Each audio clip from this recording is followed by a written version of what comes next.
Assalamualaikum warahmatullahi wabarakatuh. Apa kabar teman-teman semua?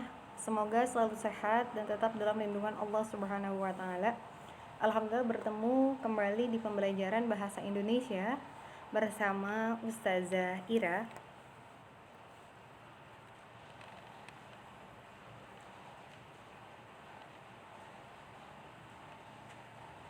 Pada kesempatan kali ini Ustazah izin menjelaskan aturan pembelajaran daring di pembelajaran bahasa Indonesia. Yang pertama teman-teman, pastikan teman-teman fokus, karena fokus itu mengawali kita untuk bisa memahami sesuatu informasi.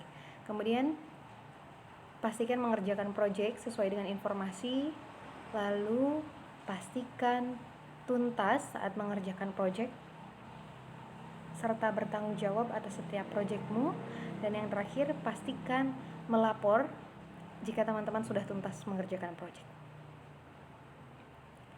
Untuk itu Ustazah izin memulai kegiatan pembelajaran dengan berdoa. Sebelum belajar, sikap berdoa, tangannya diangkat, kepalanya ditundukkan, membaca doa sebelum belajar.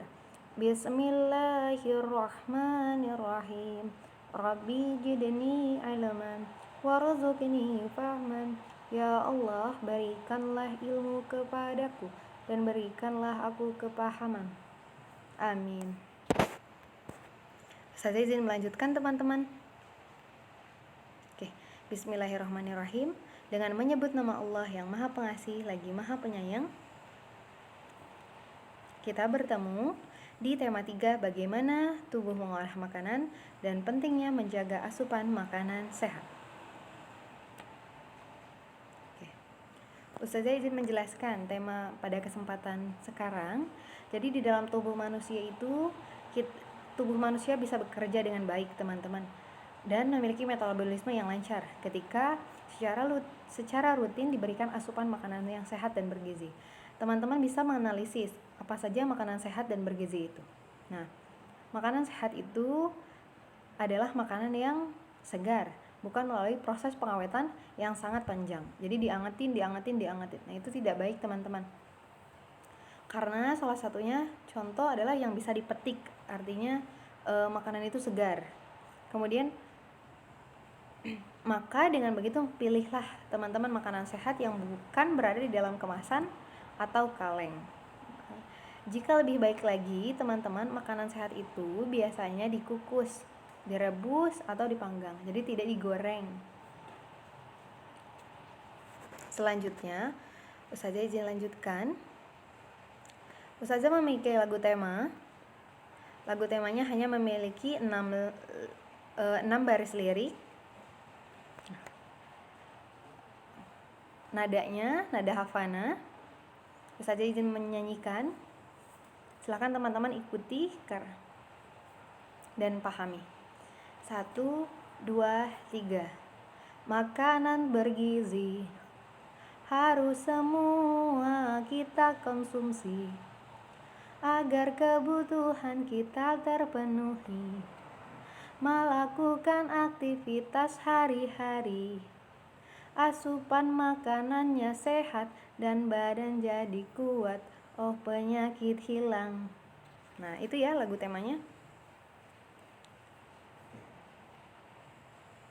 Oke, saja izin menjelaskan. Iklan merupakan pesan tentang barang atau jasa yang dibuat seseorang atau perusahaan yang disampaikan kepada masyarakat melalui media, baik media itu media cetak maupun elektronik. Jadi sehingga terwujudnya tujuan iklan. Apa sih tujuan iklan, Ustazah? Tujuan iklan ini agar setiap produk atau jasa yang kita tawarkan, orang lain ingin membelinya, orang lain ingin memakainya, orang lain mau dan ingin menggunakan jasanya. Nah, jadi ketika adanya iklan ditawarkan kepada orang lain jadi ingin membeli dan tertarik pada produk kita dan mau menggunakan jasa kita. Kemudian iklan memiliki kata kunci teman-teman. Dalam iklan merupakan kata-kata yang menjadi konsep pokok yang dibahas dalam iklan tersebut. Namanya kata kunci, jadi adalah konsep pokoknya yang terdapat di dalam iklan tersebut. Contohnya, jika terdapat iklan pada makanan sehat, Kata kuncinya adalah sehat, enak, murah, tanpa bahan pengawet, dan mudah didapat. Kenapa iklan pada makanan sehat seperti itu kata kuncinya? Karena tidak mungkin iklan makanan sehat tapi kata kuncinya selain tentang makanan. Biasanya kan kalau tentang makanan adalah murah, sehat, mudah didapat, tanpa bahan pengawet. Karena tidak mungkin di luar kata kunci makanan. Contohnya apa Ustazah? Misal kata kuncinya berbahan keras misal. Karena kan tidak mungkin makanan itu berbahan keras. Bagaimana kita akan memakannya jika ternyata bahannya adalah keras? Kemudian limited edition misal makanan itu kata kuncinya. Karena tidak mungkin makanan itu limited edition karena itu merupakan kebutuhan kita sehari-hari. Lalu contoh lagi adalah iklan produk obat pencernaan. Segala sesuatu yang merujuk kepada obat pencernaan, kata kuncinya itu adalah ampuh, mudah didapat, tanpa bahan rasa kantuk, dan terbuat dari bahan alami. Ya, karena tidak mungkin iklan pada makanan sehat itu tanpa bahan pengawet. Ini kan untuk produk obat pencernaan, jadi pastinya mudah didapat, ampuh, tidak memiliki efek samping, lalu terbuat dari bahan alami. Itu ya. Jadi kata kunci ini adalah menjadi pokok atau konsep pokok yang dibahas dan terdapat di dalam suatu iklan. Nah, Ustazah izin memindahkan. Perhatikan contoh iklan yang sudah Ustazah sediakan. Ustazah memiliki iklan berupa gambar. Gambarnya di sana terdapat bahan bacaan susu sehat, susu murni tanpa pengawet. Di bawahnya juga ada bacaan, ayo minumlah susu sehat. Jadi ajakan ya kepada kita untuk meminum susu sehat. Rasanya enak tanpa bahan pengawet. Nah, di sini iklan yang sudah Ustazah sediakan, isi iklan atau makna yang terkandung di dalam iklan itu adalah membahas terkait iklan tersebut berisi tentang penawaran produk susu. Betul ya? Karena iklan itu media. Iklan yang terdapat di sana adalah iklan media cetak. Kemudian dimaksudkan dan isi iklan itu berisi tentang penawaran produk susu. Karena di sana menawarkan susu. Lalu kita lihat lagi dari iklan tersebut keunggulan produk. Nah, di sana kita baca dan analisis ada tubuh sehat dan membuat otak menjadi cerdas. Betul ya? Karena tubuh sehat dan membuat otak menjadi cerdas ada tulisannya di sana. Dan maknanya betul. Lalu dibuat tanpa bahan pengawet. Ada tidak? Dibuat tanpa bahan pengawet tulisannya. Ada ya? Di sini. Nah, dibuat tanpa bahan pengawet. Nah, jadi setiap iklan pasti memiliki keunggulan teman-teman. Jika tidak memiliki keunggulan, mana mungkin iklan tersebut akan dipublikasikan, akan ditawarkan pada banyak orang. Bagaimana orang mau tertarik dan ingin membeli produk kita jika ternyata produk atau jasa tersebut tidak memiliki keunggulan dari suatu produk?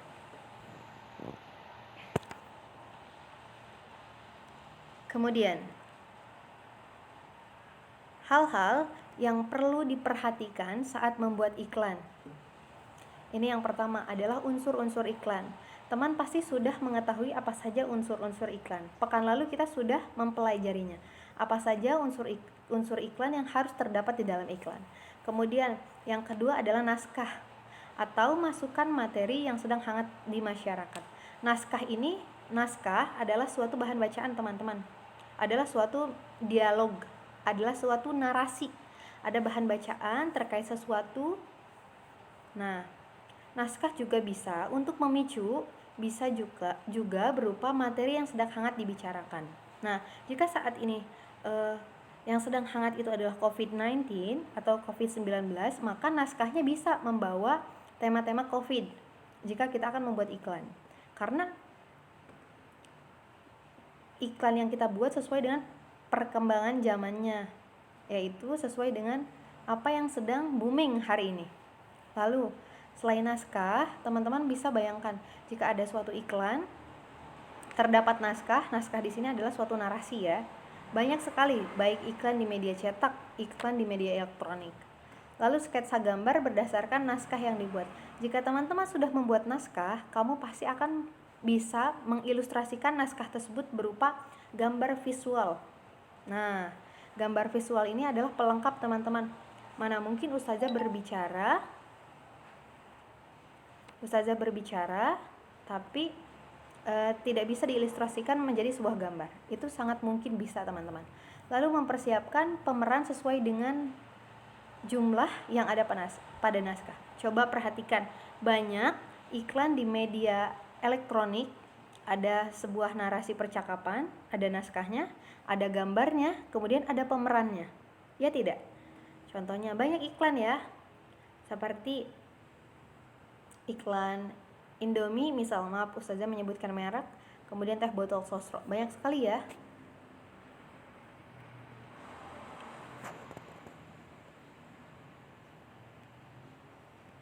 Kemudian ustazah memiliki contoh dari iklan media cetak, tapi di sini meramu semua hal-hal yang perlu ada di dalam iklan.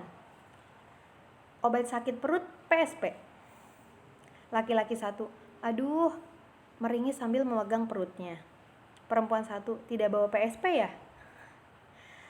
Tersenyum sambil memegang obat PSP. Untuk gangguan perut karena bakteri, makanan pedas, asam, dan gas, segera atasi dengan minum PSP. Pil kecil namun bisa atasi sakit perut hingga pelosok. Laki-laki satu, minta obatnya. Minta, beli, sambil tertawa. Narator, perut tidak enak, pilih yang benar, PSP. Nah, ini merupakan bentuk naskah dari suatu teks iklan, ya, dari suatu iklan. Kemudian di sini bisa diilustrasikan dengan sebuah gambar. Ada ilustrasinya. Bisa dilihat dari mana? Ada laki-laki satu, ya, ada pemerannya. Gitu. Kemudian jika diilustrasikan dari gambar, kita bisa menggunakan ruang tengah, gitu. Atau di sini terlihat bahwa ternyata latarnya itu adalah di luar misal, atau di dalam ruang tamu. Oke. Nah, itu adalah salah satu contoh naskah dari sebuah iklan yang memiliki unsur-unsur iklan, teks, naskah, kemudian gambar, dan pemeran jumlah sesuai kebutuhan. Dan ustazah memiliki bahan bacaan lagi terkait manfaat buah pisang bagi pencernaan. Ini adalah proyekmu. Nah, membuat naskah dan sketsa iklan berdasarkan bahan bacaan di samping. Coba dilihat. Pertama-tama teman-teman silahkan baca manfaat buah pisang bagi pencernaan. Lalu dari bahan bacaan tersebut teman-teman buatkan naskahnya. Naskah iklan. Kan iklan itu pasti memiliki kata kunci, pasti memiliki keunggulan produknya. Nah, silakan tuliskan keunggulan produknya. Apa keunggulan produknya sesuai bahan bacaan di samping manfaat buah pisang bagi pencernaan. Setelah teman-teman membuat naskah, teman-teman buat sketsanya, buat sketsa iklannya dengan cara apa? Masukkan terdapat unsur-unsur iklannya, buat naskahnya, kemudian buatkan gambarnya, tapi gambarnya tidak perlu ya. Lalu teman-teman selain membuat gambar, berapa orangnya? Teman-teman buat naskah saja, sketsanya bagaimana. Tidak perlu teman-teman gambar, ya. Silahkan. Jadi itu adalah proyekmu pekan ini.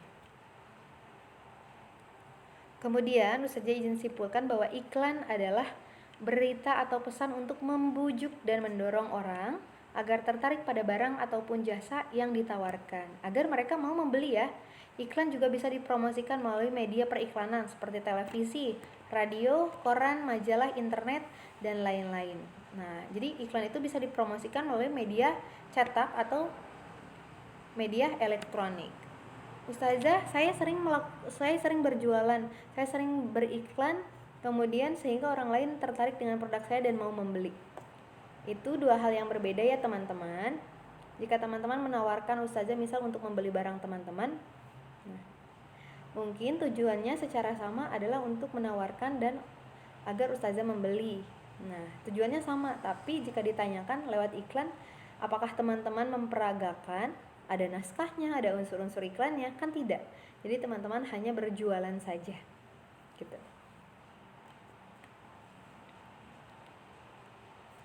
Tetap semangat dan tetap percaya diri dengan hasil kerja kerasmu sendiri. Ustazah yakin teman-teman mampu mengerjakannya dengan mandiri. Sehingga Ustazah bisa simpulkan bahwa ibrah yang bisa diambil pada pembelajaran hari ini adalah pertama, teman-teman mengetahui maksud dan tujuan dari penawaran. Ketika ada seseorang yang menawarkan produk atau jasa kepada teman-teman, teman-teman pasti langsung mengetahui maksudnya adalah untuk apa. Lalu menjadikan untuk mampu membuka peluang usaha.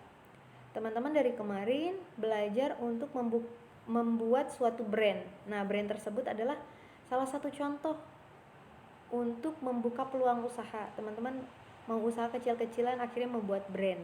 Nah, itu step pertama teman-teman. Teman-teman sudah punya bekal itu. Lalu belajar muamalah. Nah, muamalah jual beli ya. Misal teman-teman berjualan, ustazah membeli. Ustazah berjualan, teman-teman membeli. Kemudian, terima kasih untuk hari ini teman-teman. Ustazah mengucapkan terima kasih dan mohon maaf apabila ada kesalahan dari ucapan, dari perilaku yang tidak berkenan. Selamat mengerjakan proyek di rumah, semoga tuntas dan selamat beristirahat. Terima kasih. Ustazah izin akhiri, kita akan berdoa terlebih dahulu. Sikap berdoa, tangannya diangkat, kepalanya ditundukkan. Membaca hamdalah bersama-sama. Alhamdulillahirabbil alamin. Segala puji bagi Allah Tuhan semesta alam. Terima kasih, sampai bertemu di pertemuan berikutnya. Wassalamualaikum warahmatullahi wabarakatuh.